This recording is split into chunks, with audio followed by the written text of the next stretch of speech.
बिस्मिल्लाहिर्रहमानिर्रहीम अस्सलाम वालेकुम। आज हम बनाएंगे बहुत मज़ेदार बिल्कुल बाज़ार स्टाइल के रोगनी नान, बहुत सिंपल रेसिपी के साथ, लेकिन परफेक्ट नान बनेंगे, इतने सॉफ्ट और इतने मज़े के और टेस्ट में बिल्कुल बाज़ार जैसे। जैसे कि अक्सर घर में बनाने से अंदर आपको बहुत मोटे मोटे से फॉर्म फिल होते हैं, ऐसा कुछ भी नहीं बना। मैं आपको पतीले में भी और ओवन में दोनों में बनाना सिखाऊंगी और इसको मैंने तो निहारी के साथ इंजॉय किया। इसके साथ बनाई थी निहारी, जिसके साथ इसको डिप करके खाने का इतना मज़ा आया अल्हम्दुलिल्लाह कि मेरा दिल किया ये रेसिपी मैं आपके साथ भी शेयर करूँ, ताकि आप भी ऐसे नान बनाएं। कोरमा हो, निहारी हो या फिर पाए हों, तो फिर घर में क्यों ना हम बनाएं नान। तो चलें, अगर आपके पास से भी नान इजीली नहीं मिलते तो फिर ये रेसिपी परफेक्ट आपके लिए है। किचन में जाइए और सबसे पहले 1 कप नीम गर्म दूध लीजिए, उसमें 1 टेबलस्पून या 1 साशे यीस्ट का शामिल कीजिए, 2 टीस्पून चीनी की डालिए और इसको अच्छे तरीके से मिक्स करके साइड पे रख दीजिए। अब एक बाउल लीजिए और उसमें 2 कप मैदा ले लीजिए। अगर आपको ज़्यादा नान बनाने हैं तो यीस्ट का मिक्सचर इतना ही रखिए, लेकिन आप मैदे की क्वांटिटी और पानी की क्वांटिटी बढ़ा सकती हैं। अब मैदे के अंदर मैंने 1/2 टीस्पून नमक, 1/2 टीस्पून बेकिंग सोडा और 2 टेबलस्पून दही के शामिल करने हैं। ये स्टेप बहुत इंपॉर्टेंट है, नमक, बेकिंग सोडा और दही लास्ट में शामिल करना है। उसके बाद अपने हाथों की मदद से इस तरीके से इसको मिक्स करना है कि इसमें गुठलियाँ बनने लगे और ये आपस में जुड़ने लगे। उतनी देर में यहाँ पर यीस्ट का मिक्सचर भी तैयार हो चुका है, यीस्ट राइस हो चुकी है, जिसको मैं इसमें शामिल कर दूँगी।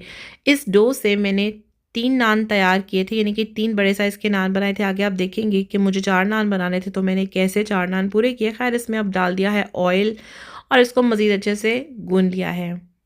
सबसे इम्पॉर्टेंट है कि इस आटे को तैयार कैसे करना है। सबसे पहले इसको एक खुली ट्रे में या शीट के ऊपर रख लीजिए। ये स्टेप बहुत इंपॉर्टेंट है नान को सॉफ्ट बनाने के लिए और उसके अंदर वही टेक्सचर लाने के लिए जो बाजार वाले नान में होता है। जिस तरीके से मैं गूंद रही हूँ, लेयर्स के ऊपर लेयर्स रख रही हूँ, आपने भी ऐसे ही करना। डो को राइस होने के लिए कम से कम 2 घंटे के लिए इस तरीके से ऊपर ऑयल लगा के कवर करके बहुत अच्छे तरीके से किसी भी हीट वाली जगह पर रख दीजिए। यहाँ पर अल्हम्दुलिल्लाह 2 घंटे गुजरने के बाद मैंने डो को निकाला, तो आप देख सकते हैं कितनी अच्छे से राइस हो गई है। अब मैंने अंदाज़न इसके पेड़े बना लिए, चूँकि मुझे 4 नान तैयार करने थे, लेकिन इस 2 से 3 नान अच्छे से तैयार हो सकते थे। सो 2 तो मैंने सही नान के बड़े पेड़े बनाए और 2 छोटे छोटे से क्यूट से पेड़े बना लिए।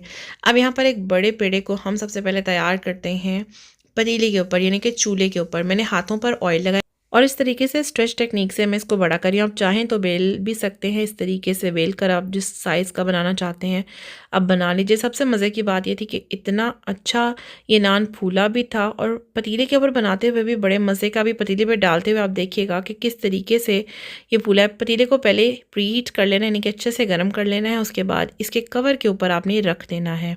अब इसकी थोड़ी सी स्टाइलिंग कर लेते हैं ताकि लगे तो सही कि हम बाज़ार से नान लेकर आए हैं। अब देखिए जी, आप किसी भी चीज़ के, चाहे छुरी ले लीजिए, कोई भी आप स्पून ले लीजिए, उसकी बैक साइड से आपने इस तरीके से कॉर्नर्स बना लेने हैं। फिर आपने छुरी की मदद से यूं लाइंस ड्रॉ कर लेनी है, हॉरिजॉन्टल भी और वर्टिकल भी, जिससे लगेगा कि माशाल्लाह बाज़ार से ही नान है, घर में तो बिल्कुल नहीं बनाया। आप देख सकते हैं माशाल्लाह बिल्कुल बाज़ार वाली के ऊपर आपने एग लगाना है अच्छे तरीके से, बहुत अच्छे तरीके से। इससे कलर भी बहुत अच्छा आएगा और टेस्ट तो माशाल्लाह बहुत ही अच्छा आएगा। उसके बाद आप इसके ऊपर चाहे तो ब्लैक तिल लगा लीजिए, चाहे तो वाइट तिल लगा लीजिए, जो आपको पसंद है वो लगा लीजिए। और अगर आप चाहें गार्लिक नान बनाना तो आप इसके ऊपर बटर में थोड़ा सा गार्लिक मिक्स करके भी लगा सकते हैं। देखिए कितना अच्छा फूल रहा है, राइस हो रहा है। जब ये तैयार हो जाएगा तो मैं इसको 5 मिनट गुजरने के बाद मैंने इसकी साइड को इस तरीके से पलट दिया है और अब इसको कवर करके रख दिया है पकने के लिए। उतनी देर में मैं ओवन में बनाने के लिए नान को तैयार कर रही हूँ। मैंने दूसरा पेड़ा लिया और इस तरीके से ऑयल लगाते हुए स्ट्रेच टेक्निक से इसको बड़ा कर लिया। इसको मैंने बेला नहीं है।